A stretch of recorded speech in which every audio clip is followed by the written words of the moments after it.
ओम शांति। आज 24/12/2022 की मुरली, जिसमें बाबा ने कुछ महत्वपूर्ण बातें बताई है, जिसमें से कुछ सिलेक्ट की हुई है। पहली बात बाबा ने बताई कि हमें यह स्मृति रहे कि यह हमारा अंतिम 84वां जन्म है और वापस हमको घर जाना है। घर माना निर्वाण धाम, परम धाम या शांति धाम बोलेंगे, और फिर वापस अपने राज्य में सतयुग में आना है नए सिरे से, क्योंकि शुरुआत तो सतयुग से होती ना, इसलिए सतयुग में आना है। दूसरी बात फिर बाबा ने बोला है कि बाबा गरीबों को ही ऊंचे ते ऊंच बनाते हैं, क्योंकि इस यज्ञ में गरीबी अपना पाई पाई सफल करते हैं और उन्हें साहूकार भी बना देते हैं फिर बाबा, जो सफल करते हैं। इसलिए भगवान को पक्का सौदागर कहा जाता है। फिर बाबा ने एक बहुत अच्छी बात समझाई है मुरली में। बाबा कहते हैं कि मैं तो आता हूँ आदि सनातन देवी देवता धर्म की स्थापना करने। हमेशा पहले स्थापना, फिर विनाश, फिर पालना, ऐसे बोलना चाहिए।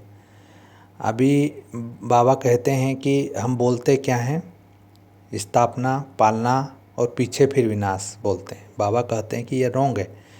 वास्तव में पहले स्थापना होगी, फिर विनाश होगा, फिर पालना होगी। अगली बात बाबा ने बोला है कि ऐसे तो बाप के बच्चे चाहिए जो गरीब से गरीब हो और फिर पढ़कर ऊंचे ते ऊंचा चढ़ जाए। आजकल सब गरीब है। क्यों गरीब बाबा बोल रहे हैं? क्योंकि बाबा बोलते हैं कि 10-20 लाख तो अभी एक व्यक्ति के पास कुछ भी नहीं है। 10-20 करोड़ हो तो उसको साहूकार कहा जाएगा। बाबा ने समझाया है कि पदम पत्ती यह वर्षा ले नहीं सकते हैं। भगवान जो वर्षा देने आए हैं वो पदम पत्ती ले नहीं सकते हैं। वो अर्पण हो न सके, भगवान के इस पर समर्पण या अर्पण हो न सके, न बाबा उनको अलाउ करेंगे, क्योंकि उनकी भावना ही नहीं तो अलाउ कैसे करेंगे।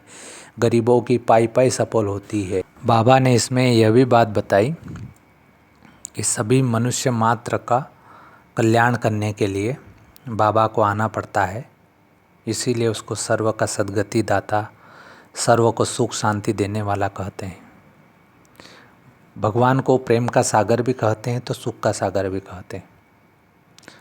तुम्हारा बाप है तो बाप जैसा मीठा भी बनना पड़े। तुम्हारा मतलब अपना बाप है तो बाप की तरह हमको मीठा भी बनना पड़े। आगे बाबा ने बोला है कि देखो, आत्मा पर जो जंग चढ़ी हुई है, जो बुराइयों की विकारों की जंग चढ़ी हुई है, वो कैसे निकलेगी? वो तो योग बल से ही निकाल सकते हैं ना, क्योंकि जितना हम बाप को याद करेंगे उतना हमारी आत्मा की जंग विकारों की जो है वो कट उतरती जाएगी। इसलिए बाबा कहते हैं बच्चों को मुरली कभी भी मिस नहीं करनी चाहिए, क्योंकि बाबा मुरली में बहुत बहुत गहरी बातें सुनाते हैं और रोज़ नई नई बातें होती हैं। इसलिए बाबा कहते हैं मुरली नहीं मिस करनी है। इसमें बाबा कहते हैं कि बहुत बच्चे हैं जो सुस्त हो जाते हैं, जो कभी मुरली भी नहीं पढ़ते हैं। मुरली में बहुत अच्छी अच्छी पॉइंट्स निकलती, जो कभी मुरली मिस नहीं होनी चाहिए।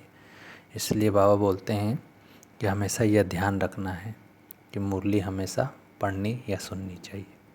अच्छा, ओम शांति।